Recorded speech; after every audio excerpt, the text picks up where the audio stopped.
Sejumlah harga sembako terpantau stabil dan tidak mengalami kenaikan yang signifikan di Pasar Ketapang, Kecamatan Darul Imarah, Aceh Besar pada Senin 15 Januari 2024. Berdasarkan pantauan Media Center Aceh Besar, di beberapa toko sembako di Pasar Pagi Ketapang, sejumlah harga sembako berada di angka stabil. Seperti harga cabai merah yang masih berada di angka normal berkisar Rp30.000 per kilogramnya, begitupun harga beras, kecuali untuk minyak makan curah yang mengalami kenaikan harga. Makruf, salah seorang pedagang sembako, mengaku bingung mengambil untung dari mana apabila harga dari agen tempat ia belanja saja sudah menaikkan harga.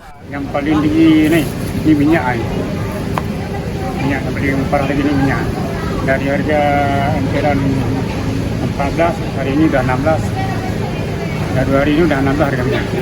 Kemudian tepung, ya tepung beras dari harga 132.000. Hari ini 138.000. Sementara itu, beberapa pedagang sayur saat dikonfirmasi juga menjelaskan untuk cabai dan tomat tidak mengalami kenaikan, hanya bawang dan cabai rawit yang sedikit naik. PLT Kepala Dinas Koperasi Usaha Mikro Kecil dan Menengah dan Perdagangan Aceh Besar, Trisna Dharma ST, juga menjelaskan ada beberapa bahan pokok yang mengalami kenaikan harga, terutama di minyak curah. Ini karena pasokan minyak yang masuk dari Medan juga mengalami kenaikan harga. Trisna menjelaskan kenaikan harga ini tidak terlalu besar dan masih di batas yang wajar.